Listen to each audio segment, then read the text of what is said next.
your band was the first showing that Jimi Hendrix had in Yes, Britain ever? Yeah, it was actually, His because first place to play at when he first came over, he sat in with your band? that's right. What happened was I had just started the Brian Auger Trinity with Julie Driscoll, so I had already figured out exactly the direction I wanted to go with this, you know, trying to make this kind of rock jazz bridge. And shortly after that, I got a call from Chaz Chandler, who was the bass player for the Animals. Right, he'd played in the Animals on some of their hits and stuff, right? Yes, he did. Yeah, on all the early albums. All the early albums.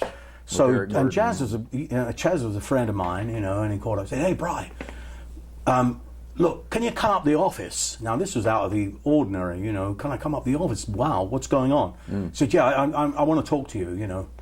So I said, "Fine, okay, I'll be there." So I went up to the office, and he explained to me that he and Mike Jeffrey, who was the other guy who was running this thing, you know. Now, Mike Jeffrey was a person that I really did not care for in any way. He had a really bad reputation, and I thought he was an out-and-out crook. And there was, and you know, what happened was, Chaz said, "Look, we've got this tremendous guitar player. I've just brought him over from New York, you know, and I want him to front your band."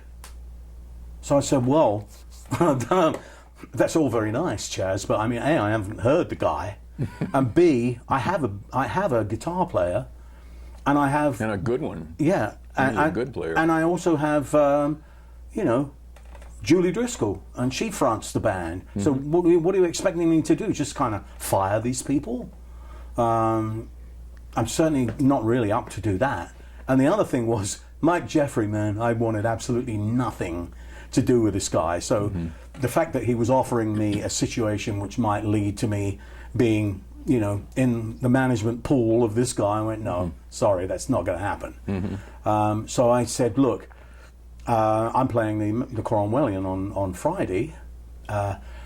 We did late gigs at the Cromwellian, starting, you know, fairly late, maybe 10:30, 11 at night. And what happened was all the other bands that were playing around London would make a beeline for the Cromwellian, and we're all friends. It was a huge pool of musicians. We all knew one another, and we'd all had various jams going on, and, you know, the most unlikely stuff. But it was a way to present Jimmy to the who's who of the scene at that time, because there were, I think Clapton was there, Beck was there, Spencer Davis, and all those guys were there. Were they usually people like there? Lulu and Dusty Springfield? Yeah. They would all hang in this club, you know, and just different guys from all these different bands, you know. And so it was kind of like party time. We all had a great time. And so they brought him down, and during the break, he came up and they introduced me to him. Seemed like a really nice guy. And I said, "Okay, what would you want to play then, Jim?" You know, and he said, he showed me this chord sequence. "Can you play this chord sequence?" So he showed me the sequence. I said, "Yeah, that's cool." It was the sequence to Hey Joe. Now, I didn't know Hey Joe, and I never played it, but the sequence was pretty easy. So I said, "Fine, okay, give us a tempo." And he counted the thing in, and he started to play, and everyone did a kind of, "Oh my God." Talk about double take. It was like, whoa. And the only thing I could do to kind of explain what was going on was that, you know, most of our guitar players, you could still hear the people that they'd kind of learned from, which was like people like B.B. King, Freddie King, Albert Collins, Howlin' Wolf. You know, they had all these things in their playing makeup still. Jimi Hendrix, man, I never heard anybody play like that. That was something else. And so apparently Clapton, who we used to call Clappers, went home. Clappers went home.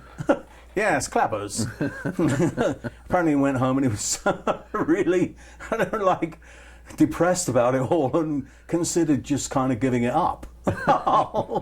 Which would have been the most terrible thing. Yeah. Because he's such an amazing player. Yeah. Yeah, and the others, Becky, Yeah. and Alvin Lee, and all those guys who were there. I mean, but Jimmy was just a unique voice, I suppose.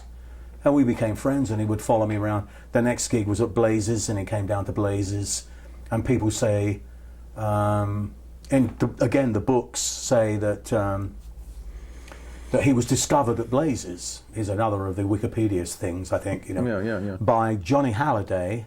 Johnny Hallyday was really a French artist, a great performer and singer, man. He was like the Elvis of France. He was that big. He'd have headlines in the papers every day. And he came over to London to record, and I did some tracks on his recording, and I think he was there that night, and he offered Jimmy.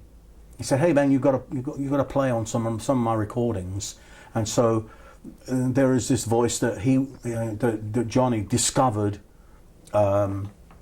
Jimmy in Blazes, but I think Chaz Chandler and Mike Jeffrey discovered Jimmy and brought him to before this ever happened, and brought him to London. So